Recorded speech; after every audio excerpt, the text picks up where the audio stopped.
not guilty. Oh, woo. But we knew that from the beginning. Is it good to be a man? It's good to be a man, and it's also good to be Kyle right now. Is it though? Freedom! Yeah, we'll see about this. Pastor Toby Chalk Knox, I'm the water boy, and we got Michael Foster in the studio with you guys. I like our new camera setup. I can see which one is on and everything. That's cool. Way to go. Way to go, producer. I can't see which one's on still. Welcome to our Sunday special.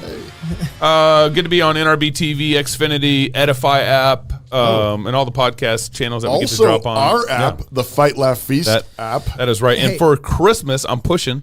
Okay. We are really excited to be offering kind of for Christmas. Anyone who signs up to be kind of a silver club member or above, annual silver club member or above, gets access or gets our man box. So it's good to be a man. Oh. You get a man box. Oh. And I see what you did there. Wives, sign your husbands up for club membership for Christmas, So and get one of these mugs? you get cigars, hats, our Christmas T-shirt. I love this Christmas T-shirt. This is actually our producer's idea a couple years ago to do something like this.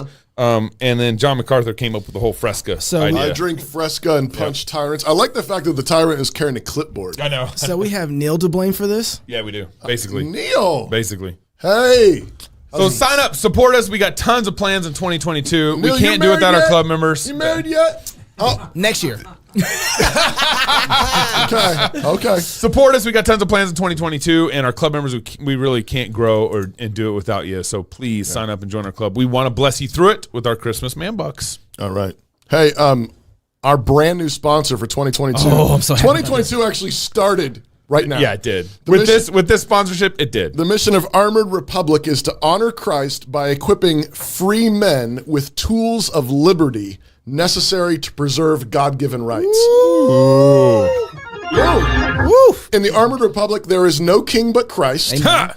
We are free craftsmen. Yeah. Body armor is a tool of liberty. All right. Whoa, we create tools of liberty.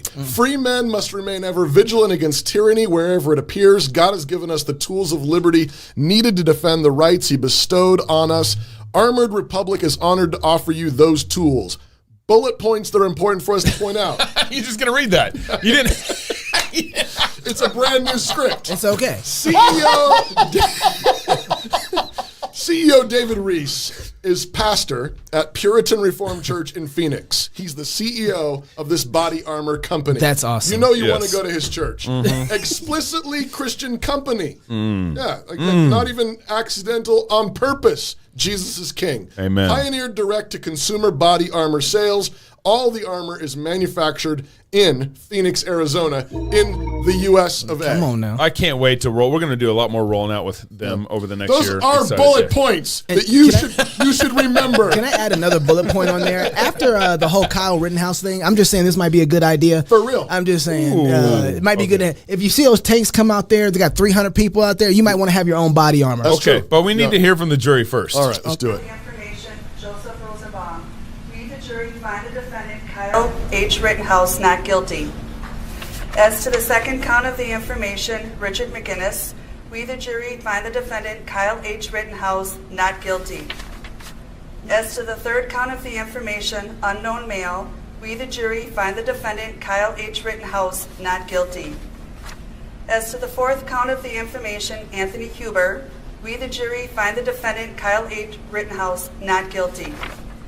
As to the fifth count of the information, Gage Grosskreutz, we, the jury, find the defendant Kyle H. Rittenhouse not guilty. Are those his sisters in the background? One was mom. I think one might have been sister. Is there anyone who does not agree with the verdicts as read? Would you wish the jury polled? No. Okay. Wow. Okay, folks, your job is done, and we started Breathe. just about 3 weeks ago. And I told you it could last 2 weeks and 2 days. This is 2 weeks. This is 3 weeks. You were a wonderful jury to work with. You were punctual. You were attentive.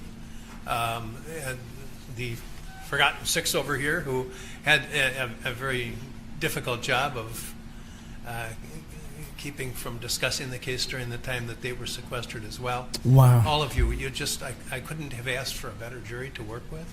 Oh. And it has truly been my pleasure. I think, without commenting on your verdict, I was watching that when it happened live, and I remember thinking to myself, like, they saved that boy. Yeah. Like, that was, Right. He shouldn't have ever been on trial. He should have never Should have been thrown out of the courtroom. He should have been thrown out of the courtroom. And do you have his attorney's comments on what this case became about? Because I think he nails exactly. I've known Tom Binger for a long time. I knew him when he was a civil lawyer. I'm disappointed with some of the things he did, and I've said why. Such as what? Putting on the Kandiri brothers when you know they're lying. Changing your prosecution, going with provocation after you say that my client chased him down and shot him in the back. Calling him an active shooter when he's not. Justice is done when the truth is reached, and I don't know that it's set up to do that, but a prosecutor is supposed to seek the truth. It's not about winning, and this case became about winning, and that's probably why it got so personal. And you know what, though? And I'm glad that, look, not everything that has come out of the social justice movement has been absolutely wrong. They have observed some things that we really need to take into account. One of them is prosecutors. You think about the incentives that prosecutors have. They don't have an incentive for truth, right? They have an incentive to make sure they have convictions. A prosecutor that says, okay, let's say a prosecutor in the city says, you know what, I only have 4 convictions for the year. And they say, well, you're not doing your job, so we can't promote you. Right? But if the prosecutor said, well, no. There weren't, exactly. Right. Get somebody nailed. That's what their incentives are. Right. Move you up. And so we help encourage that, because we see a prosecutor with 70 convictions, and we're like, oh, he's doing his job. It's like, no. Right. Were they just convictions? Should the trial? And so Rittenhouse, this never should have been brought. And if the prosecutor had any form of justice in his bones, right, he would have never, or truth for that matter, he would have never brought this case. Right. And so it became about winning, which is most of the times, that's what it's all about. Remember that this, pull up the clip, Gabe, with, what this is all about. We're talking, this is the night, right? It's Kenosha. This is what happened. This is where. So before that, Jacob Blake was a young black man who his ex-girlfriend called the cops on him because he wasn't supposed to be there. Right. Okay, the cops come because Jacob Blake wasn't supposed to be there. He pulls a knife. Before that, the cops tackled him. He squeezes out of it. He resists arrest. And then he goes around to his car. He has a knife in his hand walking around to the car, right? Or was it before he got in the car? Is it around the time he's getting in the car or out of the car? He pulled a knife. Yes, sir. And then the cops shot him. Right. And that's what and then that was in Kenosha. That happened, Jacob Blake happened in Kenosha. Right. And then here's the night of the protest, what happened that night. And what you are seeing now, these images came and come in stark contrast to what we saw over the course of Mostly the daytime hours in Kenosha and into the early evening, which were largely peaceful demonstrations in the face of law enforcement. It wasn't until night fell that things began to get a little bit more contentious. Things were thrown back and forth. I want to be clear in how I characterize this. This is mostly a protest. It is not generally speaking unruly. But fires have been started, and there's a crowd that. The road to hell is paved with adverbs. Mostly, generally. Yeah, but the same news media. That was in Minnesota. That second part, the first part was Kenosha, the second part Minnesota. Minnesota, but the same news media that's trying to spin those fiery protests as mostly peaceful, these violent protests, riots, and so on, are the same ones that have been telling the story of the Rittenhouse trial. That's right. From jump. Which is why, right away you have this story going that, this white supremacist, he comes across with his gun, he comes across state lines. Didn't Joe Biden blame this on white supremacy? I think so. I think Joe Biden connected But the mainstream narrative was that he came across and was going after, was being antagonistic, and was planning on trying to, shoot black people or something like that. Like that's the basic narrative that I saw on Twitter that this guy was saying employers should give their black employees 2 days off after this. He's found. I'll take it. Yeah, as he's found not guilty. Yeah, after he's found not guilty, I was like, he shot a bunch of pasty white folks. I'll take it. Y'all want to give me a couple days off? Okay. Well, in that case, I guess it don't work for me. Well, don't forget the tweets that came out after this. So this happened. So Rittenhouse found not guilty Friday morning Pacific time, and the tweets that followed right after the not guilty verdict. You have Gavin Newsom here. America today. You can break the law, carry around weapons built for military, shoot and kill people, and get away with it. That's the message we've just sent to armed vigilantes across the nation. As Gavin has security guards walking all around him. Yeah, right? And then Cori Bush, of course, judge, jury, defendant. It's white supremacy in action. This system isn't built to hold white supremacists accountable. It's why black and brown folks are brutalized and put in cages while white supremacist murderers walk free. I'm hurt. I'm angry. I'm heartbroken. Wow.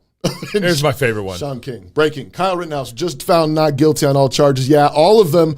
Ultimately, gun laws were imagined, written, and are enforced in America to protect white boys and men. Those same laws are primarily used punitively against black people. What is it? America. What does he mean by gun laws were written and imagined to enforce America to protect white boys and men? Talcum X doesn't have to make sense when he tweets. I mean, he's opposed to like what, gun laws? That's, yeah. Right, self-defense. Is that what he's opposed to, self-defense? And don't forget the Ahmaud Arbery case. Is going on right now. That's right. Which is not getting a whole lot of. This has really been. We were talking about this. I've watched liberal forms of media actually deal with the Ahmaud Arbery situation and case in context with this one, but I haven't seen very conservative or kind of synthesizing right wing. Yeah, kind paying of watching attention that. At all. And I don't know why, because that is just as important. But the other thing though is that, if they're concerned about justice, I would think that they'd be more concerned about that shaman who got 3.5 years. I know. He didn't destroy anything. For walking into the Capitol. Mr. Tumnus. Mr. Tumnus. It's not his name. You're talking about Buffalo guy? Yeah, Buffalo guy. Oh, not Jump Kick Man. But think about that, though. So Mr. Tumnus. Mr. Tumnus repented. This guy did, too. He actually, how about that? In court, he said, I was wrong. I shouldn't have done that. Okay. But I don't know if he broke anything. I don't know what the damages were. Right, but didn't he grab a podium from Nancy Pelosi or something like that? Maybe. But just recognize, like, you have these people burning police stations down. Right. Yeah. Like, and the media spin is just insane. Mostly peaceful. Yeah. And then you've got some rowdy, tourists. Sure. In the Capitol. And yeah, I mean, Buffalo man shouldn't have been in this. Shouldn't have been in. I mean, they're picking up their plastic bottles and throwing them away. They're cleaning up after them. I mean, I think some windows got broken. I think some offices were disheveled. Okay, you shouldn't do that. And anybody you got some rowdy crowd folks for sure. Be required. But if you can call what's happened in Kenosha mostly peaceful, right? Then January 6th was a tea party. That's right. That's exactly right. Just saying. I'm just mad that whatever his guilt was, I'm just mad that we have to sit up here and pay for him to be in jail for 3.5 years. Mr. Tumnus? Yes. Oh, yeah. Why don't we make him pick up somewhere around the grounds, or make him paint some walls, for 3 months? But what is it that he did that requires 3.5 years in jail that we feed him for? Right, that we take care of, make sure he gets shot. We pay for the water, pay for the clothes. It is the legal version of slavery that we still have in our country. I mean, the 13th Amendment says that slavery is abolished except for its use in prisons. So we haven't abolished slavery. We're still doing it. Right. Knox, is it true that the use of guns and guns laws, is this just to enforce protection of white people? Speaking of which, how many people in this room have a gun right now? Probably Knox and Neil. All the minorities. What? All the minorities. That's one of the other things about the Kyle Rittenhouse trial that I was very concerned about. Everybody was wondering, like, why should black people be concerned about the Kyle Rittenhouse trial? Kyle Rittenhouse was a white boy who murdered 3 other white boys who were doing some crazy stuff. So, or 2 other ones and injured 1. Yeah. And I'm saying, well, if you're a black person in America, self-defense, if you believe the narrative that's around here, that every white man out there trying to kill you, especially police officers, why don't you want to have self-defense? You want self-defense to be a big check mark on your things that you want to be able to do as a black man. Right, absolutely. You want to be able to defend yourself. So that's extremely important, because that means that you have the right to defend yourself against any sort of deadly harm coming your way. Right. And so you can exercise in neutralizing your target. Right. At least Maj Toure understands that. Our boy Maj, he tweets, "Welcome home, Kyle Rittenhouse. # Black Guns Matter." Ooh. And the other thing is, people who are on the left who want to tamper or mess with gun laws, Every time we've had a gun law on the books that limits the amount of guns that get out, especially when it started, if there's any place that racism is inherent in America, it would be on gun laws. It was actually gun laws. That's where, I mean, if there's ever the whole permit concept. 1664 was the first gun laws we saw against the Negro. Oh, in America. Because they didn't want an uprising, right? Yeah. And so they wanted to make it hard for the black people to get guns. You track and what does that mean? What is guns? Oh, that's operation of yourself to protect yourself and operating in freedom, right? Yeah. So no one can just come and take your stuff without you being able to defend yourself. Right. Well, everything that these guys on the left operate in, people who claim to love life also claim to kill all the babies. Right. Also, people who say we should be able to protect and defend ourselves are taking the very right away from black people to be able to do that. Yeah, and they want the same power, which means they run in line with slave masters. That's right. So when you see somebody exactly what's his name, King? I can't remember his name. Sean King. I'm Talcum White. That's what I was thinking of. Whenever Talcum X. These are the guys who are basically loving massa. Because they are following along the lines of saying, "Hey, we want to make sure you're disarmed." Right. We only want the state to have guns. How's that worked out for us? That's what Gavin Newsom wants. That has not worked out well for black people. Guns that only he says guns that only military can carry. Right. Yeah. Michael, is Kyle a hero? Yeah, I think he is. I think he went up there. He tried to help. There's nothing wrong with having a defense on him, and when you watch the videos, the kid showed amazing restraint under pressure. Right, got people kicking him, hitting him, doing all sorts of crazy things. I don't know if I would have been that cool-headed. It's pretty impressive when you think about it. And he did great on the stand, I thought. Yeah, he showed. I mean, there's a lot of awesome memes come out of that. Like, what's his name? Benger. I don't know how you say his name. Yeah. But I mean, he's America's soy boy. That's for sure. And the sort of ways he would ask questions was amazing. He would say things like, "Well, Kyle, like that guy just had a little handgun, and you had a big gun." You know, like what is? Yeah. What is this? Yeah. Like, who thinks this way? And the thing is, what you realize is, like you guys said at the beginning of the show, is that it wasn't about truth; it's lies, and they'll use whatever propaganda, they'll twist anything, whatever, to fit a narrative, to try to manipulate the emotions of the jurors and anyone else that's watching. Really, people that are watching, too, they're playing to them as well to control the media and their reaction afterwards. What they want is in particular black people, they want them to be disarmed so they can stay victims and not take responsibility for themselves, so they can posture themselves as a hero. Yeah. Where the real heroes are the people that take responsibility for themselves and help their neighbors be self-sufficient. And that's what Kyle Rittenhouse, I think, was attempting to do. So that's why I was wondering when you said hero, when he asked you about hero, I was wondering if that's too strong of a term for Kyle. I don't know. I mean, I think those words a lot of times are traps. I think the kid was trying to help. Yeah. And is he Superman? Is he? There's other people. You know, you can think of did things. I guess what I mean is, so you wrote a book that we're going to talk to you about. The third segment. It's good to be a man, and I guess part of what I'm asking is he a role model?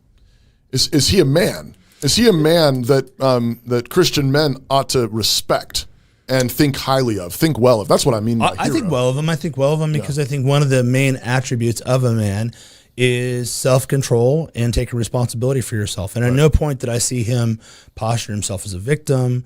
I saw him take responsibility, stand on principles. You know, we can all like nitpick at all this particularities, but if you're like grading on a curve here, looking at the substance of the matter, he's a young man that was trying to help other people, try to protect, provide, preside, right? Have all this leadership. And would you rather have young men at home on the couch, you know, playing video games, right, in their mom's basement? Yeah. Or do you have young men thinking, you know what, they're burning people's property down. That's right. The state said they're not going to come. The police are not going to stop it. That's right. And he apparently heard that there were people that needed medical care, and he also knew that there was this car dealership that he thought, at least, that the owners of had asked people to come protect. Would I rather have that kind of young man in this country? Absolutely. Every day of the week, rather than the weenie on the couch, who, you know, is whatever. I mean, it's or the other violent men. I mean, this is what we either have.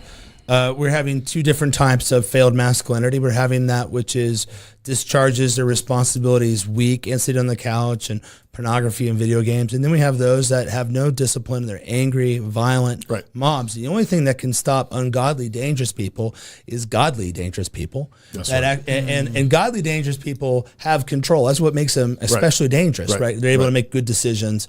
And I think he, for his age in particular and the circumstances, showed incredible maturity and responsibility. I mean, people talk about his age being 17, but you can enlist in the military at 17. Yeah. I mean, he could be in Afghanistan. He could be in Iraq. That's right. And carrying these weapons, and everybody like, oh, that's fine. Why? Because our God is the state. That's right. We're a bunch of statists. And so it's fine for him to act that way if you're serving the state. But when he acts like this way, defending his local community. Yeah. And when he does it acting as a man, just as an individual, as he does it acting like a citizen of a city or of protecting a business, when you start beginning to think about these local governments, suddenly everybody's idolatry is on full display. I think regardless of Kyle's individual faith in Christ or not, he was acting more like a Christian than many Christians in this country today. Yeah, I saw in the interview or in the trial where the prosecutor tried to say, hey, you played Call of Duty and try to connect it. Yeah, I saw that. But I also think like with Kenosha, people's livelihood are being destroyed. Everything's being burned down. And maybe it's from video games and television where you think, oh, that's no big deal. They can just rebuild or whatever. The other way entire around, livelihoods are being lost. Right. And they're not, these people's lives are changed and they're not going to be the same ever again. Right. And they're not going to be able to rebuild maybe forever and certainly not for years, if not decades. Yeah. And so there's a detachment across the whole culture and everyone wants to act like it's just, it's detachment there. It's like, look, this young man's trying to help people that's losing everything. And there was lives through their livelihood being lost. I think there's another part of this too that I was thinking about. I think Kyle Rittenhouse, the whole situation is kind of giving us a moment to figure out what kind of America we're going to be. Yeah. Are we going to be the kind of America? Because we heard it a lot. There were rapists out there. There were pedophiles out there. There were, come on, they're just burning vandals down the city. There are thugs out there. Yeah. Are we going to be the kind of America that let those people have our streets? To the point that we have to have a 17-year-old young boy come out and play our hero for us? Or are we going to be the kind of people that say, no, not here? Are we going to be the kind of man that say, not in our community, not in our neighborhood, that's not going to happen? Because the police, I mean, they just let that happen. Yeah. They just let it. They just sit there and watched. Right. And that's a testimony to the kind of people that we are. Like, I'm calling, what are y'all doing? Yeah. Nothing? Yeah. Are you serious? Sitting in your car? That's what you're going to do. Just gonna sit there. I mean, I think it's a time for us to actually take some moment to reflect and repent that we have to have that kid come out here when we were supposed to have our own Saul. Where's Saul at? He should be fighting for us right now, right? Like we should be, we don't currently the shepherd have that. boy. Get the shepherd boy. Yeah, that's right. So, all right, we're gonna. Oh, that's right. We Babylon have B. Babylon B. Babylon Kyle B, Mann is coming up to talk about our their boy new book. Kyle. Yeah, so we had that interview earlier this week, and we're gonna drop it in now. So we'll be back later, third segment, to talk about It's Good to Be a Man. Manhood. Yeah. Michael Foster. It's good to have you in the studio, man. Yeah. Dangerous. More cross politics coming up next. Hi, I'm Robert Borton, CEO of Classical Conversations. Our most precious commodity is time. No one has ever lied on their deathbed wishing they had spent more time making money. They all wish they had spent more time creating a legacy. Our modern education system steals that legacy, steals that time from our children. That's why I'm passionate about homeschooling. That's why at Classical Conversations we want to give you more time to create that legacy, follow your passions, and glorify God. Visit classicalconversations.com for more information.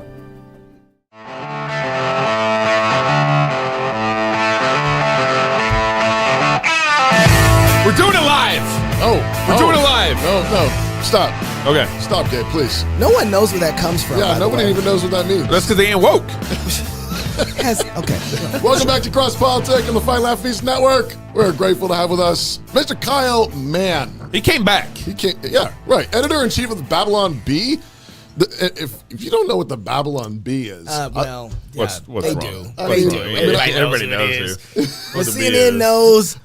Everybody knows. I really want to read this. It says a satirical conservative and Christian news site. I mean, that just sort of Is it seems satirical like anymore? it seems kind of I don't know. I don't It's know. more prophetic now. Yeah. I think. Together with Joel Berry, the managing editor, Kyle helps run the world's greatest satire site. Wow. True. Wow, No that lie. is true. Founded in 2016, it's trusted voice in humor.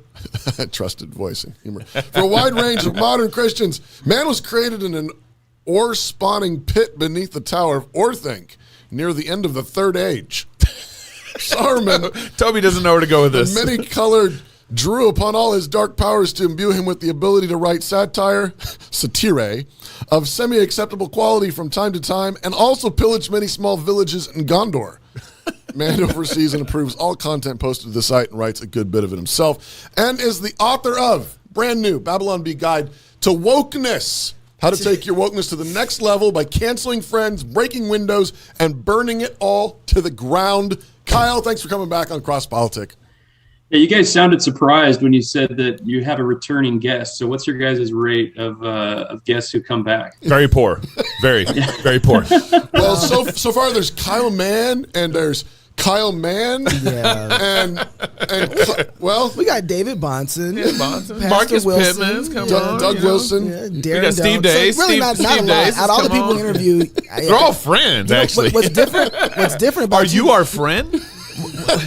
What's different about you, Kyle, is that you've actually hosted an episode while we were going. Oh yeah, that's right. I forgot about that. For real. Yeah. It's so memorable. So Kyle, since It was so memorable. Oh, yeah. I hosted a show for Cross Politic, and I forgot about it. Oh man, yeah. Sorry about that. No, so now that you wrote a book, obviously you're an expert on wokeness. True. And so we thought it would actually be really helpful for you to do kind of an assessment Yeah. of cross politics, corporate woke culture. Because Yeah. as you Okay. know, I mean, we have two token white people, and we're trying our best to be woke. We're kind of DC talkish a little here, two hunks so, and a Negro. On a scale of 1 to 10, with Kaepernick being 1, blackface Virginia governor being 10. I mean, can you just kind of walk through our corporate woke culture and give us your professional assessment?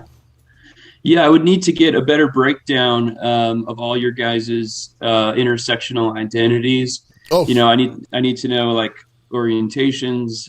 If you guys own any cats.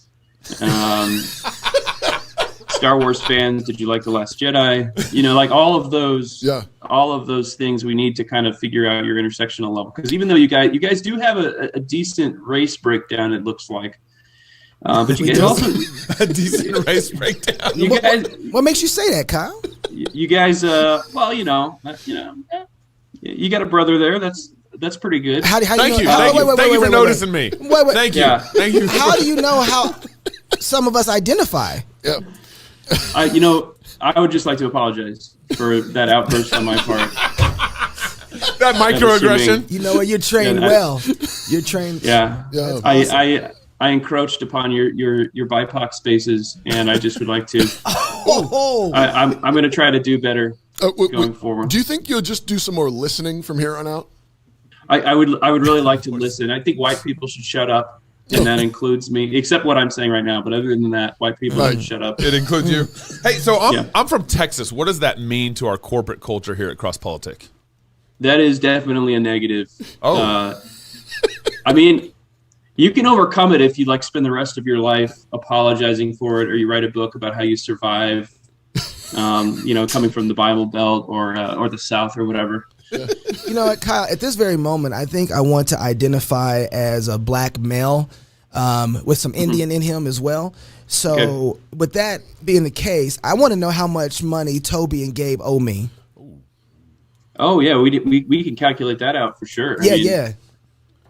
I mean, the low reparations figures definitely start in the 7 figures, and then it just starts adding on. You got all kinds of processing fees, interest. I don't know how much they microaggress you quite a bit there. Bro. It seems like it. Oh, It seems like it. How do you know? only at the times when I choose to identify as a black male do they microaggress me. So yes, that's Wait. So I need to know, what are signs of kind of microaggression here in our company culture, because we need to work on that here. What are some signs? I've got one right here, actually. Gabe sent this text this morning to us. This quote, it says, "There's a black mouth moving, but a white idea running on the runway of the tongue of a figure who justifies and legitimates the white supremacist practices." That's Michael Eric Dyson, and you sent that to us this morning. Yeah, that's going on our culture operations manual. Dude, that's a microaggression. Yep. That was beautiful. That almost sounded like a spoken word verse. So what are some microaggressions we need to, kind of work on this in our company culture here at Cross Politic? What are some microaggressions we need to be kind of aware of so we don't do it? Yeah, well, you're doing it right now. I mean, breathing is an obvious one. Thank you, Kyle. Been trying to work with them with that. When I see their faces, actually, I just microaggression. Yep. But I thought we were kind of. I'm like having a black friend. Isn't that like? See, he just did it. No, you have reduced him to your black friend. Thank you, Kyle. Thank you, man. Yeah, that's not good, man. No. Yeah. What's some more? The thing about microaggressions is it's no matter what you do, it's a microaggression, because if you say if you point out, oh, my friend is black, now you've reduced him to his skin color. But if you don't point it out and you just see him as an individual, now you're being colorblind. So it's a microaggression either way. A microaggression, yeah. Boom! I've been trying to tell you. So, Kyle, help. I just want you to know that I really, for the first time in the show, I appreciate you being here. This has been for the first time. Yeah, for the first time, because no one has spoken for me like this. Because I don't have lips to speak for myself, and sometimes if I do speak, it's white people who are using me as puppets to speak. So, Kyle, so let me paraphrase this for you. You just interrupted Kyle, a brother from talking, but I was going to help him better understand what you were just saying. Like though. white people, you need to help me, huh? you need to. Oh, I get it. One thing we know for sure is that everything flows from the church, and so the culture that we have is because of the church. How can the church, be as woke as Jesus was, so that we can have a better wokeness in the culture? Yeah, we know that Jesus was woke. That's kind of obvious. He was a socialist. He fed the 5,000 by raiding a nearby village and taking all their money and redistributing it. Wait, he did what? He fed the 5,000. Yeah, didn't he steal that food from a kid? Like, he took him from a little kid. Yeah. You know what I'm saying? What's in your lunch bag, boy? Give me that. Yeah. He deboed the kid. Yeah. That's you're not reading the right translation if you haven't seen that. But, yeah, Jesus was definitely woke on a lot of levels. He entered Jerusalem while driving a Prius. He was a brown refugee. Oh, really? He was he was a refugee. When Lazarus died, Jesus raised him from the dead so he could vote Democrat. Bars. That's funny. Well, he didn't even need to raise him from the dead to vote Democrat. Yeah, that's true. But they didn't have Dominion voting machines. No. Yeah. Back then. Who were some woke characters in the Bible? Oh yeah, you can pretty much look at anybody in the Bible. I mean, obviously the obvious one is Satan right at the beginning. He's woke. He's woke. We've got Eve. She founded the women's liberation movement. Dang. Now, yeah. Kyle, you said that I think you said that Eglon was woke. Mm-hmm. Or no, Ehud. Because he killed Eglon, the fat king? Yeah. Well, yeah, he stabbed his sword right into the fat king, so he killed the patriarchy. Oh, I see. I was concerned that might be some kind of form of fat shaming. Oh. This is true, and I like to applaud you for your ability to see things through the woke lens, where I'm trying to point out something problematic, and you double down, and then you call me out, and you kind of do like a woke juke on me. That is key to being woke, is always trying to one up everybody else. So thank you for that. Yeah. But for that, Pastor Toby, woke. Am I woke? A little bit. There you go. You woke, bro. Do any of my reparations payments? Do I get like a reparation discount now? No, not until you get your ally card. And once you get your ally card, then you can start.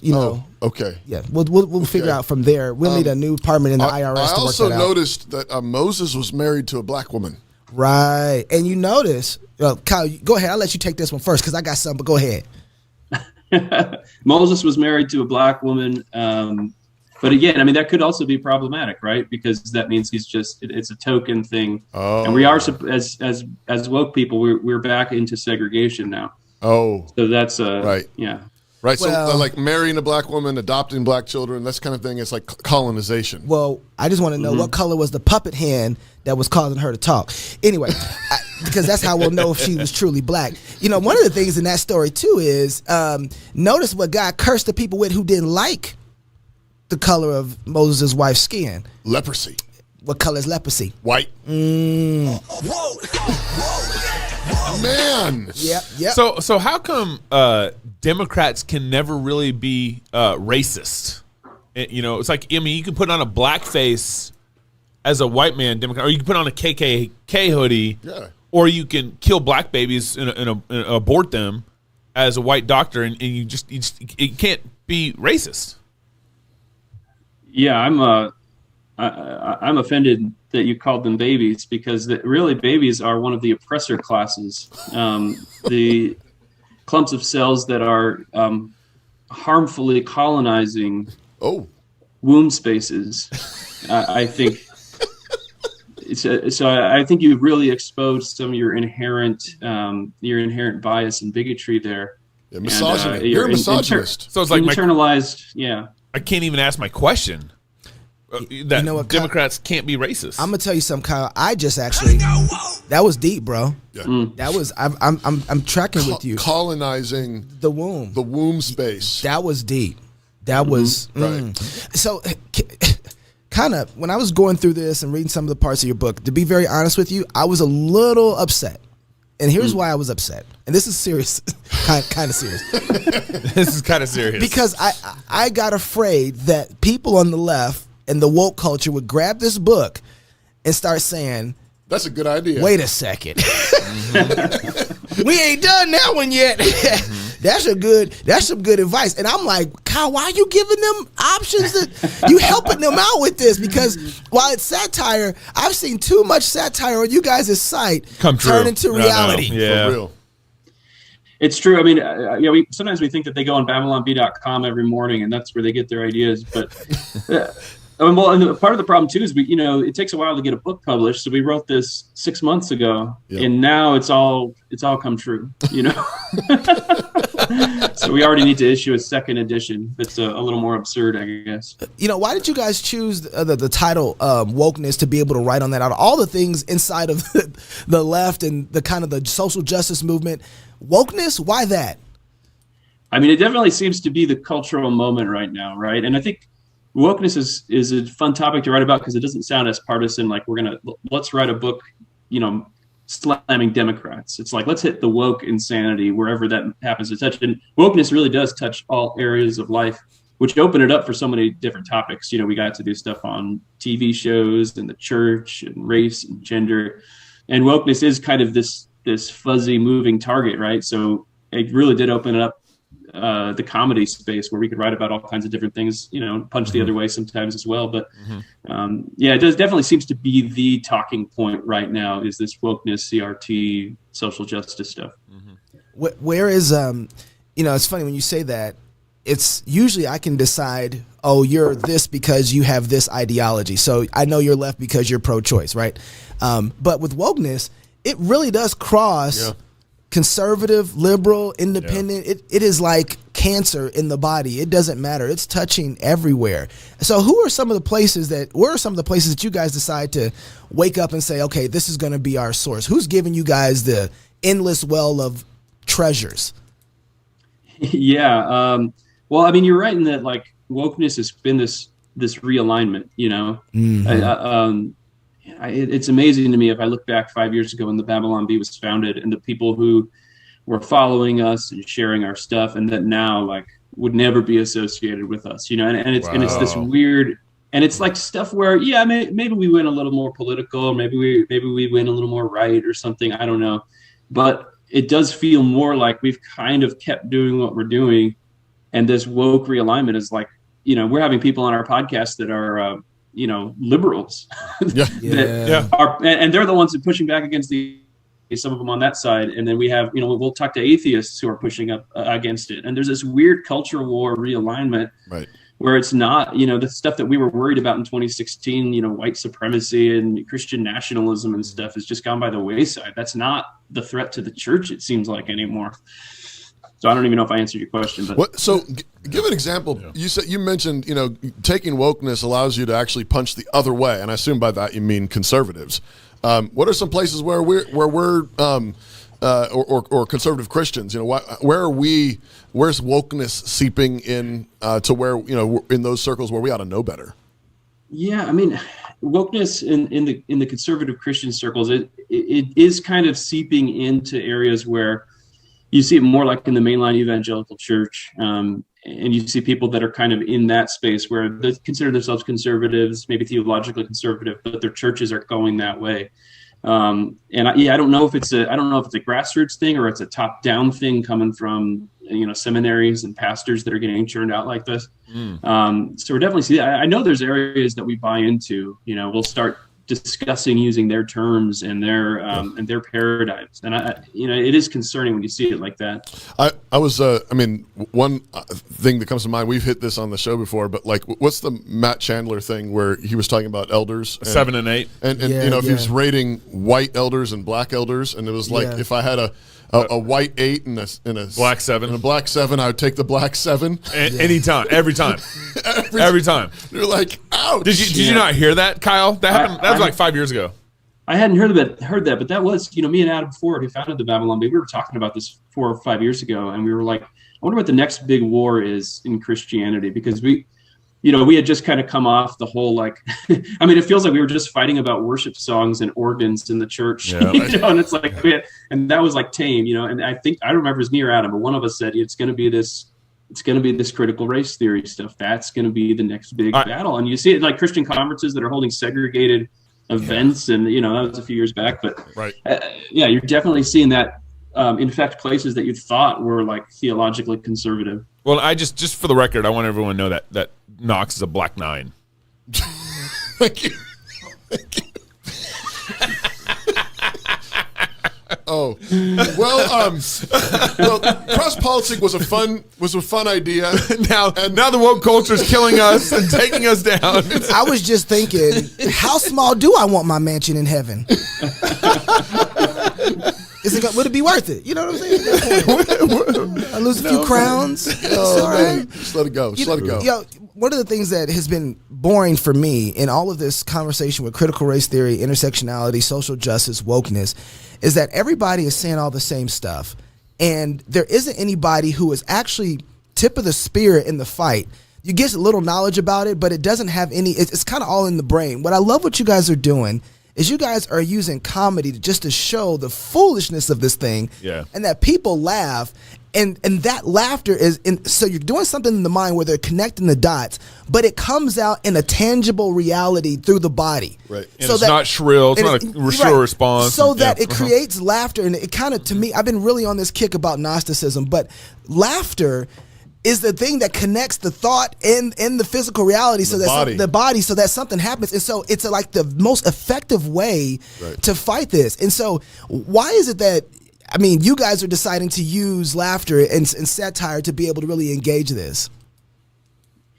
Yeah, G.K. Chesterton wrote that humor can get in under the door while seriousness is still fumbling at the handle. And I think that really says it all in terms of how comedy can cut through our preconceived ideas. It can cut through worldviews. It can cut across partisan lines. It can cut through the noise of a crazy, passionate political discussion. Because once you're laughing, your guard's down.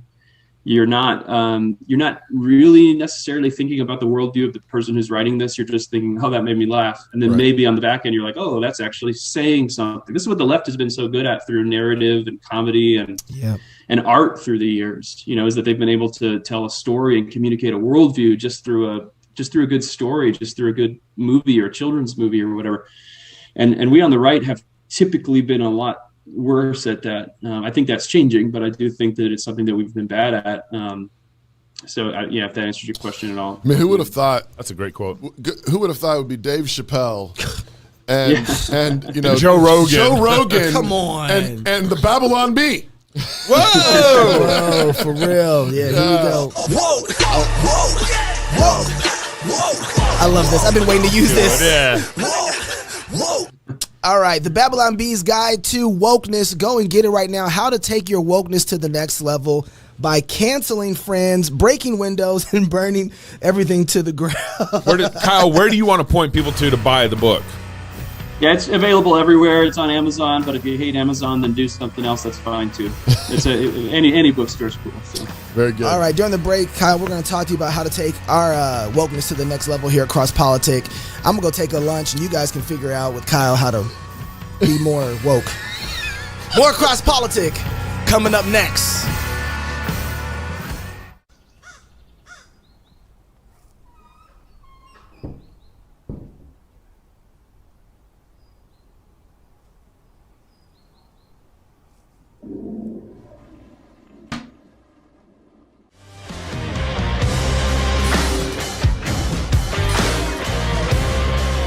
Welcome back. Yeah. To Cross Politic. This segment's brought to you by Shan and his team at Works. They specialize in concealed carry holsters for pistols with lights. And I'm just saying, Black Friday's coming up. Yeah. Hey, he's going to be on the Christmas show. coming up. Yeah. Shan's going to be on the show on Wednesday. Chance too. coming up. Yep. Yeah, his team at Works believe every defensive pistol should have a light and a holster. They currently offer holsters for 1,274 pistol and light combinations. Plus, they can help outfit your pistol with a light. Use their holster finder at works.com. That's works with a Z.com/crosspolitic and be prepared to defend day and night. We talked before on the show about how we really appreciate, I love that point about having a light on your gun. Yeah. They have them attached to the pistol. You got yours on? Right? I do. Yeah. But Just don't what the prosecutor does and point it at the jury. Let me show you. Yeah, men who this back to Michael's point. Men are to be dangerous, have their dangerousness, their strength under control. Yeah. Which means it's not enough just to say I've got a gun, but do you know what you're shooting at? Do you know? Amen. And also, I keep saying this, and I think it's so important. We were talking about disarming black people, and that's the whole idea, especially around this time of slavery. The other thing is that the reason why you want to do that is because carrying a gun makes you a certain type of person that thinks a certain type of way about other individuals. That's right. And yourself and the environment. It makes you think through situations way before they happen. You saw that with Rittenhouse. Rittenhouse had thought through what's being defensive. When do I actually shoot a person? When can I actually engage? He had thought through all those things. You could see his process was operating quickly while he had heightened adrenaline running through his body, right? He had adrenaline running. He was operating well. But it's even when you don't have a gun, if you carry one, if you don't have it on you, it still brings something out of you like, okay, I need to engage and you think about the situation. Makes you a more thoughtful man. Yes. And because you know what that is that you're carrying and what it's supposed to do, it always makes you think of how to de-escalate a situation. Absolutely. Right? You are thinking constantly of being cool, being chill, like, hey, de-escalate as much as possible because that's not where we want to go. And men need to think that way in general. That's right. I mean, you're always dangerous because God made you a man. That's right. Whether you are carrying or not, you're always carrying. That's right. In a sense, because God made you a man. Michael Foster's with us. He's a serial entrepreneur, it says. Really? Hey, how many kids you have? We've had 8. 8. Yep. Oh, he beat you. Okay. Baptized. They're all baptized. Whoa! Amen. Praise the Lord. How about that? He is a bivocational pastor. God has blessed him with a beautiful wife. This is 7 children. You have 8 now? We did. We lost 1. Oh. Okay. We have 8 altogether, but we have 7 with us now. 4 boys, 3 girls. And pastor of East River Church. You guys are booming too, aren't you? Am I going to say this right? Batavia? Batavia. Yeah, Batavia. There you go. Right. How close are you to Chappelle? Chappelle, he's about 90 minutes from us, maybe 2 hours. So Ohio? He and I have a mutual friend. This is Ohio? Uh-huh. Okay, all right. Just outside of Cincinnati, it says. And he's the author of the brand new book, It's Good to Be a Man. So maybe just start by just talking to us, Michael, about what is a man?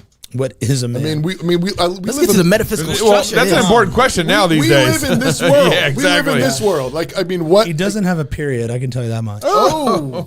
Whoa. Okay. Well, what else? Well, God made mankind in two varieties, male and female. That's it. And that's part of your identity forever, ontologically, biologically. So you're either male or female. Nothing can change that. Jesus is male forever. So guys like Jerome would talk about how the resurrection is all member and sex. So they're talking about your biological reality. And if it's not real. So if you don't believe that sexuality is an ongoing, enduring part of existence, you end up having a false understanding of who Christ is, a false understanding of Jesus' true humanity, that when he was resurrected as a man, as a male, right? So maleness or femaleness is part of our identity forever. And there's nothing you do that's not affected by your sex because it's part of your nature. And so why men and women share a lot in common, obviously, we are distinct by God's design, and that's good. And that's what we wanted to focus on. A lot of the male sexuality books we see out there is like kind of, they're taking the marching orders from feminism by reacting to it. And we wanted to talk about the goodness. We didn't write a book like women can't do this, or, rather it's good to be a man. Here's why God's design is good. And here's why it's under attack. And it's under attack for bigger reasons than just the last several waves of feminism, but there's actual spiritual attack on men. There always has been, and there always will be. Because there's two patriarchies. There's the patriarchy that flows from God the Father, and that's not a metaphor that we push onto God. God is the Father, from which all father gets its name. Right. And there's another father, which is the devil, and he has sons too, and they take on the likeness of their father. So there's such thing as an evil patriarchy that needs to be smashed. But patriarchy is also one way to think about it. It's like gravity. You can't smash gravity. Gravity is part of the cosmos. So patriarchy is part of God's cosmic structure, and it's inevitable. So the question isn't whether men will rule; they will. It's which men will rule. Right. Will it be godly men, or will it be like Pharaoh? When Pharaoh ruled and he was scared of people overturning his rule, what did he do? He killed not the firstborn daughters of Israel, but the firstborn sons, because they posed a threat to his tyranny.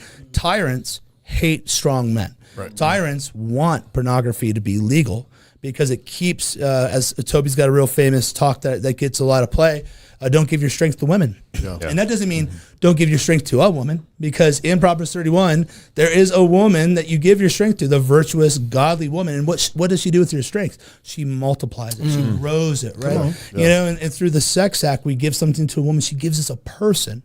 Right. We give her flowers, she gives us bread. We provide her resources, and she takes a house and makes it into a home. Yeah. So what we don't want to do is give our strength, our drive to a woman who's merely a consumer or a parasite that drags her whole house down to hell. And that's what Proverbs warns about. So what this book is about is men, here's how to take your God-given desires, whether it's a desire for sex, a desire to build great things and be ambitious.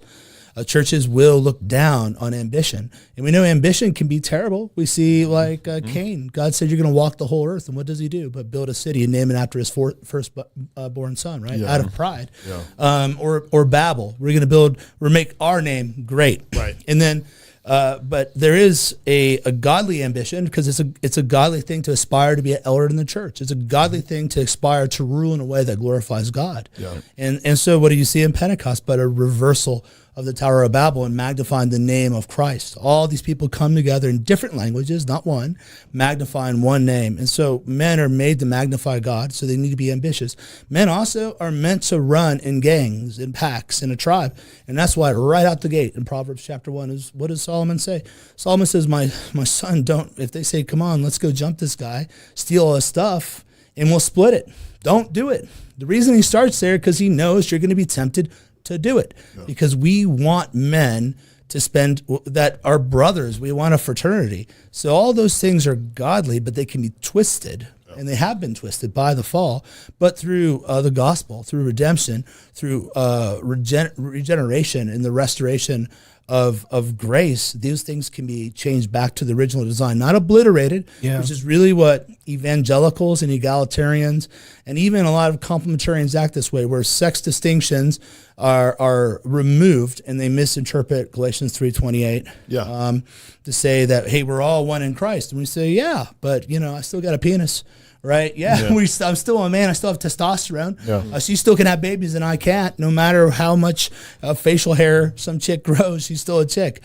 No, those things are enduring. They're part of God's good design, so that it doesn't obliterate it, but neither does it elevate it like in a Mormon sense. Right. Where like our nature's changed into something else. Right. We believe that, as Bavinck said, that grace restores nature back to that original design. And that's what our book's about. It's about how the gospel, it's about how the goodness of God's design work together for you to become the man that God made you to be. Not just being a good man, because you can't be a good man that's not good at being a man. Right? So you got a guy like take Trump. He was good at being a man. Ambitious, built things, good with the ladies, good with money, good at leadership and influence. Was he a good man? Well, there's things that God used him for that we're thankful for. Yeah. But also the man's a serial adulterer. He's a very proud man that says he doesn't need redemption. All those things are bad and not true. So is he a good man? Not in the ultimate Christian sense. Yeah. But I'll tell you what, there's certain guys, I think David French doesn't like Donald Trump because Trump's better at being a man. And so,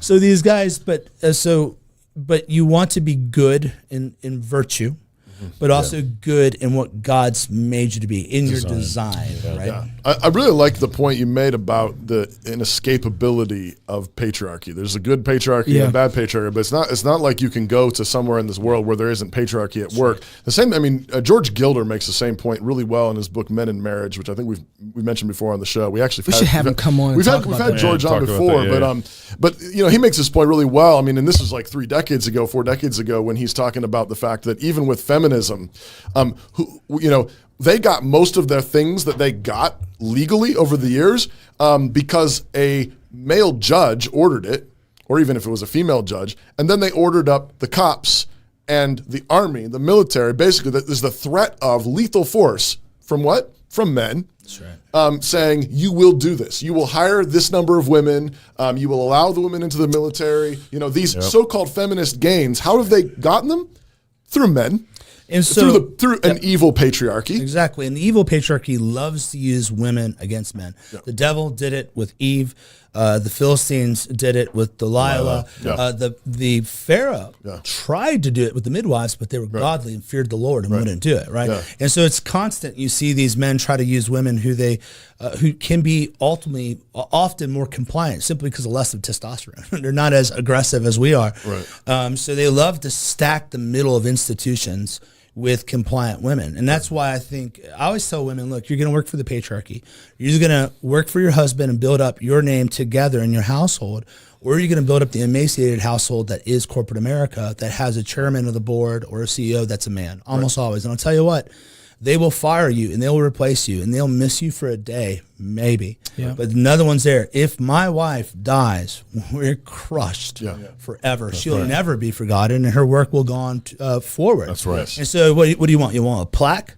You want a little plaque that says you did a good job? Or you want children that praise your name in the gates? Right. That's what a woman's going to want, right? Yeah. Amen. For generations. Let's talk about sex a little bit. You talk about the war on sex in the book. What is that war? Yeah, so people, when they get into this conversation, so if you take the title of the book, it's good to be a man. So you're saying it's not good to be a woman, right? That's not how people perceive things. I was hurt. Yeah. Like, why is he right? Why not? Is it good to be a woman? Why isn't called it's good to be a black man? Why not? It's or a short man. It's all right to be a water boy, right? Short black man. Or a gay celibate man. Toby, too far. It was funny. Me and Knox were kind of funny. You went too far. Yeah, we'll see how far we can expand this. We can. But and you guys are making me lose my train of thought. Well, getting right back to it is that what was your question? My question was why the war on sex? Okay, so it's not. It's not men versus women. We were meant to. Doug, I just did Man Rampant with him a little bit ago, and he made a great point that you need to understand men and women like you understand a violin and a bow. They're meant to go together. They're meant to complement each other. Like you can't. So you're complementarian? Well, it depends what you mean by that. Hold on, I want to get to that. I really want to get to that. It depends what you mean by that. Yeah. But so the problem is that it's not men versus women. or women versus men. It's not misandry or misogyny, or misandry, excuse me. What the real war is androgyny, I think. The war is androgyny, and Peter Jones, Dr. Peter Jones, has written a fantastic article that is not respected in the way it should be. I think it gets to the core of the issue. As I've reflected on this since I started sociology back in 1999. I've been kind of obsessed with androgyny, and I read his paper and I was like, this man gets it. And basically, androgyny is the diminishing of sexual distinctions by making them interchangeable or mixing them into like one thing. It's like when you take all the watercolors and they all just turn brown, right? That's the attack. And you see that attack this way. If you think about the creation, it's God to mankind as a unit. Inside that, man to woman, and then mankind over creation. That's the flow of authority. And then what you have is the creation. The devil in the form of creation, the serpent, comes to the woman to the man, and then mankind is a unit to God. It's a flipping of the creation order. The devil hates order. God is a God of order. Devil is an agent of chaos, of a rebellion. So part of God's created order, the rank system, the way he sets things up is sexual. And the devil hates sex. He hates it. He hates it both in its in the created order sense that it brings hierarchy and structure to God's cosmos. He also hates that it magnifies the name of God, because through sex we fill the world with those that bear his image, and by the gospel we fill the world with those that praise the name of God. So the Great Commission is just the creation mandate restated for people that need to know Jesus. Right? But they're both the same thing. Fill this planet. Every nation, every last nation is going to be taught to praise Jesus as king. And that starts with one man. As the man goes, so goes the household. As the household goes, so goes society, right? And that's, if the men don't fear God, it's going to bleed into everything. And that's why, if we want to have a culture war, a good place to establish a beachhead is our men. Wow. It's kind of wind them up. Boom. So, no, I know he can. Boom. So as you're taking, I feel like I want a shotgun. Okay, well, I'll give you some of these. That's praise God. You know what to do with those, right? So as you look at the field right now of men, if you could put your finger on one thing to get them to engage, to equip them, what would that be? To equip them. Well, the biggest problem with men right now is that two things. So victimhood and passivity, and they're deeply related. So they think, you see this even guys that understand feminism and the destruction it's brought in our society, that they'll blame feminism for their failure to launch, for their failure to take responsibility for themselves. And that's why I like books like Extreme Ownership by Jocko Willink, I think has really captured the imagination of so many young men, or Jordan Peterson, when he talks about cleaning your room, right? And so in a nutshell, it's about taking responsibility for yourself and taking dominion first over yourself, and then whatever's nearest to you. So that's step one, is take you might not be to blame for all the bad things in your life, but you are absolutely responsible for all of them, right? And if you don't take responsibility for yourself, there will be no change, okay? And then out of that, action has to flow. You have to take basic actions. Read your Bible, go to church, get a job, right? You know, if you're struggling with pornography and masturbation, how about you take a cold shower in the morning? Because if you can masturbate in a cold shower, like you got deeper problems, right? But hop in that cold shower and get out the door and work a second job if you have to, right? Get tired building things you care about. Don't be exhausted just to be exhausted, but take that energy that God's given you and turn it into an engine of productivity. I think once you start getting that win, men are like, it's like when the bike chain falls off the bike, you put the chain on the big gear, and then you put it on the other gear and you turn the pedals and it pops on. And so what guys got to realize, look, just pop it on. You don't need to know all the steps, man. You don't need GPS turn by turn. You just need a compass and a direction and get out there. I think our education, though, has kind of brought us like, okay, I can do it if you can just walk me through the bullet points. Like if I get the steps, then I'll be able to do it. But the more and more that I'm living it and working through this, it's like, no, you need to engage, because there isn't like an exact roadmap for this. It's get inside of this, inside of your little sphere, get your hands in the dirt and start planting some stuff. I think Pastor Doug likes to say sometimes that obedience is the great open and revise, and maybe he's quoting someone else, but obedience is the great open and revise. Like, put your foot in front of your other foot. Like, do the thing you're supposed to do today. That's right. And then God will open your eyes. You'll see the next thing you're supposed to do. You take the next step. You don't have to see the whole picture. I really like what you're saying. We had David Bonson on actually earlier this week and talked to him. His book kind of looks like our book. You guys notice that his book design is really similar. I see what you did there. But he's got another book called Crisis of Responsibility. Yeah.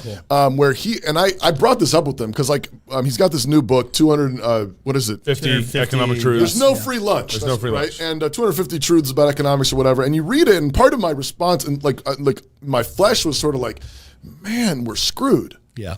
Like this, like we don't have a free market, and I love how he just came. He just came at me. He really. did. He was just like, "Well, suck it up, Toby. Take responsibility. Take responsibility." And it's exactly what we need to hear. But the central thing too to remember is, this is the gospel. Amen. At work. Like this, it doesn't get more practical than this. That's right. Jesus didn't make this mess. We did. Yeah. And he came into this world to take responsibility for it, for us, stood in our place, took the judgment we deserve, That's right. rose from the dead, having crushed the head of the serpent, and says, all right, now you get to work. Yeah. Like It's hard. He did the hard work. He already did the heavy lifting.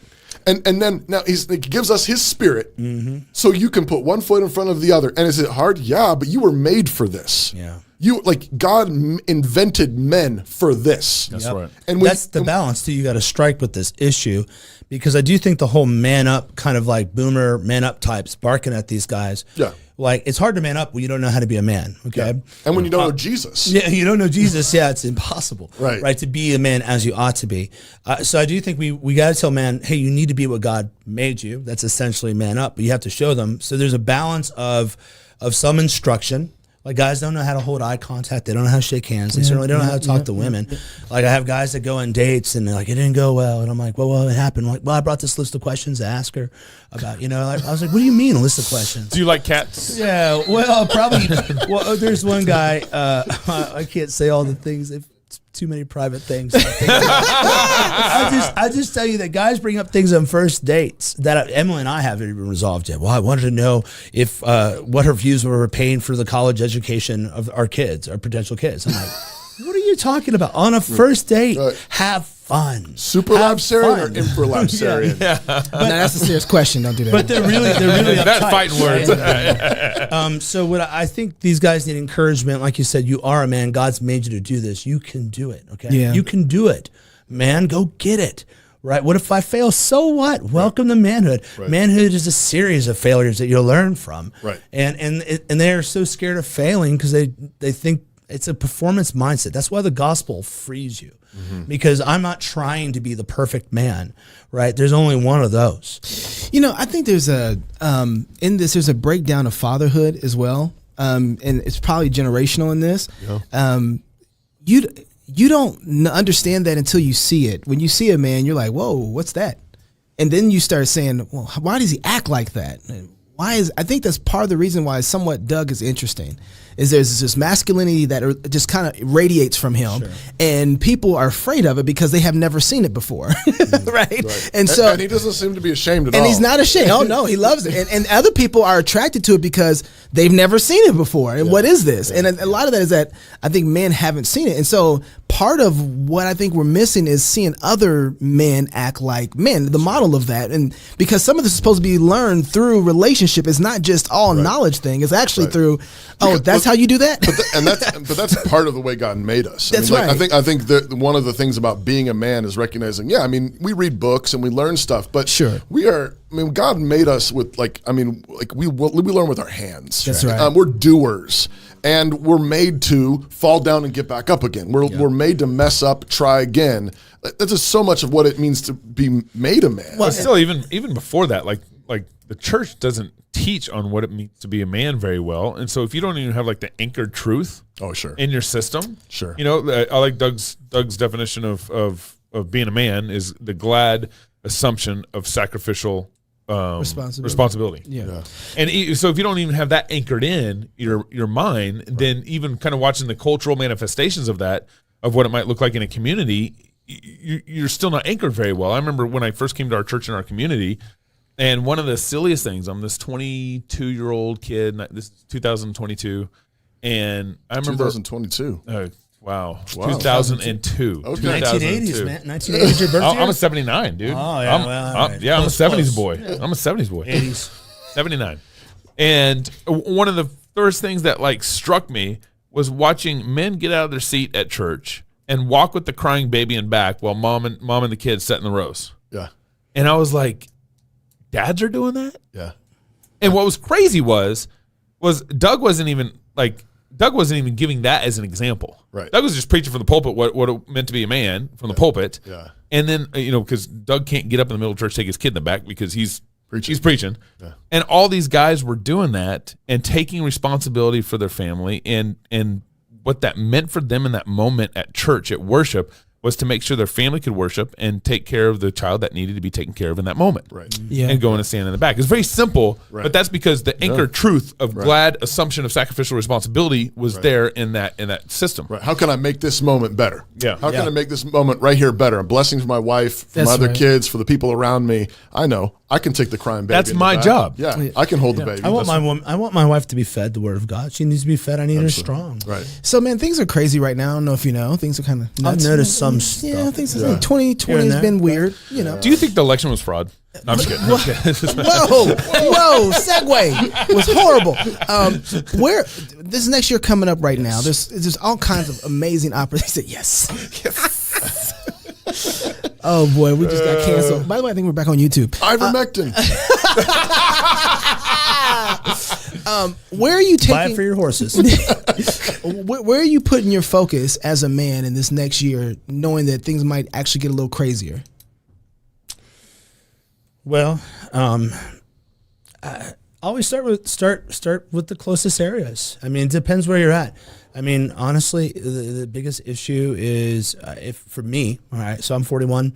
I've got 7 kids, a wife. I bought a house, so I actually have assets. I've got a number of freezers full of wonderful meat. So we've been stocking things up. I think there's different places, but what I tell probably the most important thing is for men to find a community of God-fearing men to be with right now. So if you're familiar, take the survivalist stuff that's kind of come out now, like the supply chain's gonna crash. It's crazy. It's bad. We don't know how bad it's gonna be. It's hard to tell really right now, but it's really bad. It's gonna be bad for a while.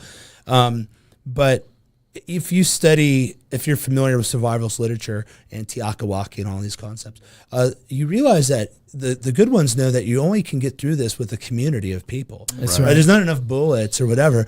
And so what men need is fathers and brothers, and they need compatriots, people that are working along. So I think if I was going to boil it down to one thing, it's not easy. That's what I would say is find a community with the church at the center of it, that fears God and men that fears God, and that's embodied throughout their entirety of life. That's what the focus. Do what it takes. If you got to move, you got to move. If you can make it work where you're at, make it work, right? But if you can't reform your churches, you only have 2 options: move or start a new one. Right. That's right. Do you think that with the way things are right now that you have time to reform your churches? That's in the Lord's hands. Yeah. I wouldn't worry about it. Today's worries are sufficient for today. Yeah. And I think part of our problem with our news obsessed culture is a little tricky on this show. Wait, is he talking about us? Just the culture. There's sure. Right. It's all right. We're men. We can take it. We do have a tendency to worry about things that aren't ours to worry about and get caught up with things. And I think reading guys like Postman can be a helpful check, like amusing yourself to death. I think he got it wrong. You're absolutely wrong. he got it wrong. Do tell. So Neil Postman got it wrong because he thought that ultimately the amusement was going to be the thing that put chains on us, right? And so he thought that the way that we got the content, what does he call it? The medium is the metaphor. Yeah, the medium is the metaphor. Yep. I think he misunderstood, or he didn't make room for truth. What does it say in Jurassic Park? Life always finds a way. Sure. I think truth is the same way. And so where I think he missed it at was that he assumed that we would have all this amusement that came in, and that would be the thing that put chains on us.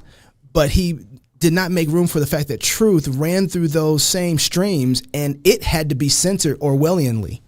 Right, and so he missed the fact that Orwellian still had to have a way in, which is what we're sensing right now with YouTube, right? So that doesn't mean he's wrong. No, it's a mixture because you're talking about the intro of the book where he compares Huxley to Orwell, and he says basically not just that. It's the begin. He actually does a chiasm with it, so he opens it up with it, and then he closes with it, and he thinks amusement is going to be the thing that kills us. You're right. He does think that Huxley's going to be more of the problem. He took for granted that truth has the ability to actually transform people. That's where Postman missed it at. Truth actually has the ability to use it. Look, the Roman roads were built for pagans. The gospel went through them and changed the world. That's right. And so he misunderstood that whatever that vein was that was taking it. No, it's not it. It's what's going to flow in that vein. And when truth gets in those veins, like Rush Limbaugh did, it messed up the system. Sure. Well, okay? The main issue. And podcasting messed up the system. True. Cross-politic messing up the system, right? This is why we're kicked off of YouTube and other people are kicked off of Twitter. They have to bring in an Orwellian imposement in order to be able to try and shut it down. Right. And so it's not just amusement that was going to take us. Right. It wasn't that. He misunderstood. It's right hand, left hand. And actually, that's because patriarchy is inescapable. Right, exactly. Actually, Toby being nice, bringing this all back. Go ahead, back to here's my actual point from Postman. Yeah. And I have a counter argument. We don't have time. Yes, we do. I love this third segment. But the other part is actually where he's talking about the Telegraph, and I think whoever wrote Thoreau, he quotes him about the Telegraph. What does this area have to do with New York, right? Yeah. And I always ask people, like, how much of the news changes your personal day to day, okay? Right. And, okay, stocks. I mean, if you're day trading, that's probably not wise stock investment unless you really know what you're doing. Yeah. Weather, okay, yeah, but I can kind of look outside the window. Most of it doesn't. Most of it's tidbits to entertain. It can instruct to some level, but my issue is that it's the same issue I have with straight preachers. Is that they'll drive all the way down to a stadium to go preach the gospel, and they don't know their neighbors, man. I know. I mean, give me a break, dude. Right. My missions is the same thing with that. I have the same problem with missions. It's the same thing. Right. I did a whole conference on this, and so what I tell men is like, what the main thing I'm concerned about is people having disembodied existence detached from their local community. Yeah, and so I think we're in a growth phase. Where when you first, there's the Frankenstein principle, and Postman talks about that as well. Yep. And there's a time where you have to kind of learn how to deal with new technology. Technology is a blessing. I'm happy for the internet. It's made all this happen right now. Yeah, that's right. The Industrial Revolution has caused difficulties, without a doubt, that we're still struggling with, but it's also intense blessings as well. Yeah, yeah. But the real danger we have right now is people that think you can have masculinity via proxy. Oh, Doug Wilson's manly, therefore I'm manly. Right.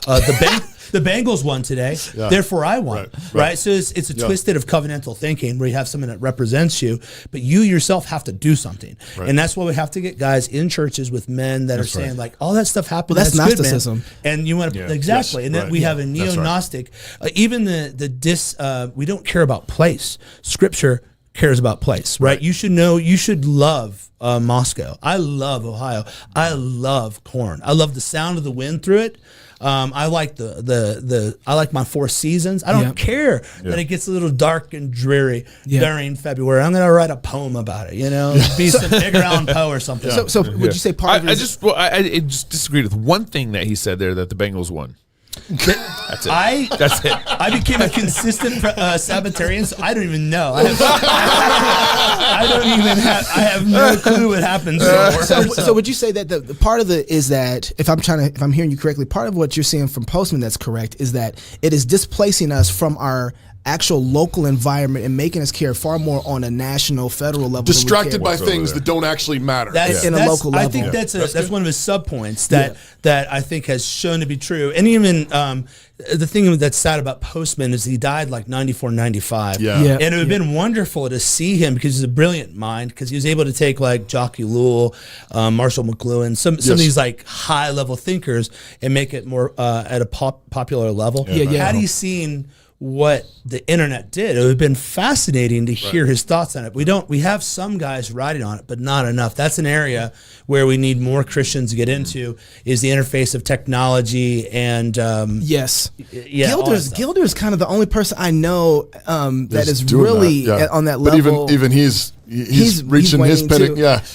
We haven't been taught to think about our thinking and thinking about what's influencing our thinking very well at all. But what I hear you saying, though, is maybe the warning to men, though, is don't allow your consumption of news and media to be a distraction from obedience. That's right. From growing into a real man. That's right. And you can't do it by proxy, by thinking, I went, watched a football game, I played, whatever, a first person shooter game, or I watched a Doug Wilson YouTube video.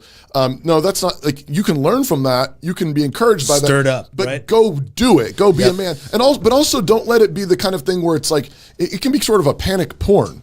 That's right. You've got one kind of porn over here that's a kind of distraction, but you can have a kind of panic porn where, like, oh no, and then they did this, and then they did. I mean, that's what the media is trying to do. Yeah. Like, they want you to be terrified of what's going on, and then girls do it in one way, with who's dating who, and the Kardashians or whatever, and guys can do the same thing with who's been shooting who and what are the politicians saying and so on.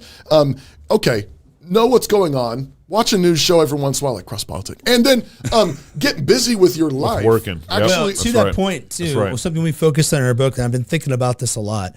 I know, I think Edwin Friedman is pretty popular around here, and his book Failure Nerve is absolutely fantastic. Yeah. Again, I wish he had a edit on it. It's pretty rough prose in parts because it was a manuscript. Yep. But we talk about gravitas in our book, and that's something men need to get, which is this. It's an old Roman virtue, but it's like the idea of weight. God has weight, right? His glory. And a man is to have weight, a seriousness to him. He's to be a grave man, not self-serious in that he can't laugh at himself, but he has all that virtue. Well, that when you have weight, you don't just float off and things come in the orbit around you because you have mass. Now, what Friedman is getting on is that folks that aren't well differentiated leaders, they know themselves, they know where they began and end, what their responsibilities are. When they're not like that, they're pulled into other people's emotional states real easy. And what the media does is alert. There's been, when I was a kid, the first alert that I recall was O.J. Simpson is driving really slow with his bud down a highway. Breaking news. And I remember watching it, and I was like, this is exciting and boring at the same time somehow. What's going on? Why am I watching this? I need to watch it. Now I haven't had TV, I don't know, like 15 years, right? Maybe longer. And so only when I go out of town and there's a TV in my hotel, I turn something on. And it's like there's an alert constantly. And that's what they want. They want you like breaking in the news state constantly. of stimulation. Yeah, that's right. So Rich Lusk, again, he's a CREC pastor. And I thought Rich's comment on Friedman was really good. That ties into everything here, is that often the calmest man in the room is the man in control, is the leader, right? And as men, we are to be this stable force. This is like godly stoicism, right? Where we know how to control and aim our emotions for good. And when people are around us, we create safe spaces. We pull them into our emotional state, right? That's what a father does in his home. That's what a pastor does in his church. And that is what a good community leader does. He doesn't he usually de-escalates the things that need to be de-escalated. And we're talking about with guns. A man that has power. He has power and understands what the power can do is a man that has restraint, right? And that's what we need is men with gravitas, men with frame, well-differentiated men that aren't controlled by the media. Men like that can come in and hear something and they can stew on it, but it won't rule them. And we need men that rule themselves so they can't be ruled by these manipulators. One of the things I picked up on just watching guys who have gravitas, I don't find many of those kind of guys who have gravitas who aren't praying men. Like when you find and you can feel it when you walk in the room. It's just thick. It's like, okay, somebody been with Jesus for 24/7. You know you're feeling there, right? When people that are emotionally unstable and freaking out, they have not been talking to God about it. That's right. Because because you see David. David was like, "Where are you at, God?" At the beginning of the psalm, and at the end, he's like, "Oh, there you are." Okay, all right. So, I'm sorry. I take it all back. And he works through it, and we're not working through it, and so that's prayer does make you manly if you understand what it does to your constitution. Manning up doesn't mean that you bear all the burdens yourself. That's right. It means you know the one that you can cast your burdens on. And so as fast as everyone around you is casting their burdens on you, because you're the man of the house, you're the man that they're looking to, just as fast as they can carry to you, you're carrying it to the Lord. And that's what allows you to be a man. Amen. I was reading Up from Liberalism, actually, William F. Buckley. I bought that book. 1959. Speaking of the same point you're talking about. And he's talking about how the media in the 1950s, the liberal media and the left is already smearing conservatives over the McCarthy hearings and over the Brown versus Board of Education and all the stuff that's going on there. And I was telling the guys earlier this week, it's like, you know what? You read it and you're like, it's the same song, 150th verse. Yeah, that's right. 70 years ago. Yep. And, it kind of like gets like, just relax. Like, I don't even know, like, other than McCarthy, I don't know any of the other names. Yeah, they come and go. It's like someone asked me, do you know about this guy? I was like, I have no clue who he is, but he might as well be Brian McLaren to me. And they said, who's that? And I said, right. Exactly. Who is that? No one cares. Right. But that's the thing again, is like, to be a man of gravitas, a man who like, you need to care about the truth, which means, there's all kinds of stuff that's just fleeting. Yeah, it's vaporous. Yeah, it's like a cloud and it's gone. And yeah, I mean, you need to be faithful in front of you. And sometimes things that are on the news, you may need to deal with. That may be important. But most of this stuff really is fleeting. Most of this stuff is going to be gone. But your wife and your kids are not going to be gone. No, the people in your congregation are not going to be gone. Your neighbors down your street. They need you. To circle back around and make my my apology for cross politics. My defense. Here we go. To make my defense, we also need to know how to think about things, and we're under incredible propaganda right now. Right, it's intense. Yeah. And I got on the social media, even though social media is dirty. Right, it's just dirty. Yeah. It's like hard to, you feel like you never know, like, did I go too far? Did I make this too personal? You just never know, right? Especially you. I've seen your tweets. Yeah. I never know about Michael Foster's tweets. 350 shares and 350 retweets. But what I would say is that we had pastors that I think were good men that wouldn't get on there because they were busy about other things, and I respect that. But their people were being brainwashed by liars on Instagram and blogs and all that. If we cannot give that up to the enemy, if we do, we'll lose our churches, and that's what happened. You got to be where your people are at. Yeah, this past year, we found out a couple things. We found out that no matter how cynical you were, things were actually worse than we thought. That's right. We found That's right. I think we all were shocked, like, that guy, are you kidding me? Yep. But on the flip side, some godly pastors found out that their people were far gone too, and they were willing to turn them over to the wolves. You don't hear that story, but if you're in the ministry, you do. And like, I don't know what to do. They're like, and it's because they allowed these people to be brainwashed by the gospel coalitions of the world, right? Yeah. I was just about to say that part of the problem has been so pastors aren't getting on there, so then these parachurch ministries come in, and then they take over and they start discipling almost just as bad as some of the other stuff, the other side of social media. Yeah, and we need a voice there. We need a voice to teach people how to think about these things, how to see the truth, how to interact. When it's time, you do need to be able to sound an alarm when things happen. Right. Look, you need to get into a local community now. Put down roots now, right? This is not a normal time. You always wonder, like, am I being a narcissist and just acting like my generation's different and every generation thought that, right? Yeah. But then you look at this historically, you're like, this is very significant. What's happening? Basically, feminism and globalism and statism has all intersected at one point, and now there's a reckoning, right? And at this reckoning, the only way to get through storms like this is with other people. And I think helping people see through this stuff calmly and navigate to somewhere safe is a ministry that we need to have. So you think keep listening to Cross Politic. It's on a bunch of times every week. And so with that, it's good to be a man with Michael Foster, The Handbook for Godly Masculinity. Brother, this is a good book. Thank you. Yeah, And I appreciate you, man. Again, on Twitter and Facebook, when I see your posts, I'm like, okay, it's going to be fun. The comment section is what I love so much, too. Man, so. they're Cannon Press, Amazon. If you're near Batavia, Ohio, check out East River Church. That's right. It's a CREC church. That's right. So if you're single, get married. If you're married, have kids. And if you have kids, go baptize them. Until next week, love God with all your heart, soul, mind, and strength. Love your neighbor as yourself. Go fight, laugh, and feast. This is Cross Politic.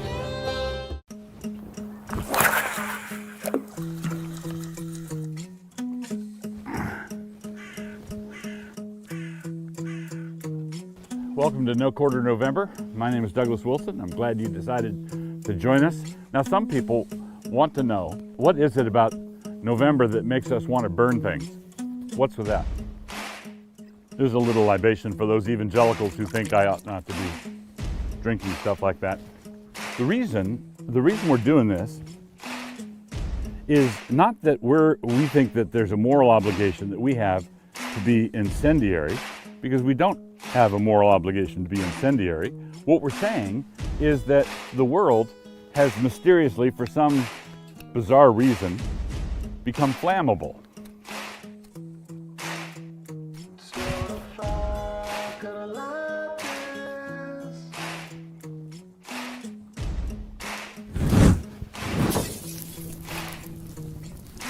So, the world is flammable. Everything catches fire these days. All you have to do is say something like white babies or something like men shouldn't have sex with unstable women.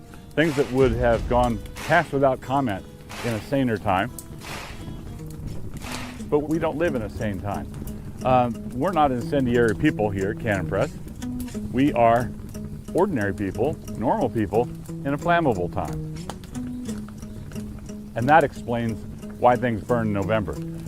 The basic point of No Quarter November on my blog is that normally, 11 months out of the year, when I say outrageous things or things that I know that people will take as outrageous, I make a point of qualifying it. I call it, it's not always in the second paragraph, but I call it the second paragraph rule, where I say, now, when I say this, I'm not saying this and that and the other thing. I qualify, and I qualify, and I qualify. And nobody pays the slightest bit of attention to my qualifications. And so I decided a few years ago that let's see what happens when I don't qualify anything. If I just speak the truth, what happens then? Well, check in No Quarter November and you'll see what happens then. My exhortation to all of you is that if it seems like everything's gone nuts, if it seems like the world's on fire, just keep doing what you're supposed to be doing. Just stay with whatever your plans were. Keep doing what you ought to be doing. Stay at your post. Ignore the world.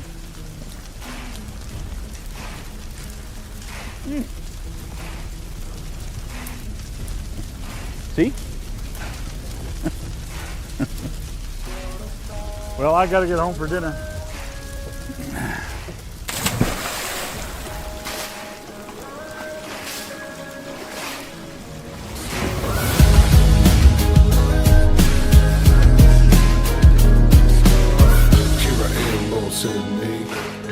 Kiss the soul, sing the song if you be his prophet. Black swan with the boy sling. Came alone, bringing stones, no fear about a skull.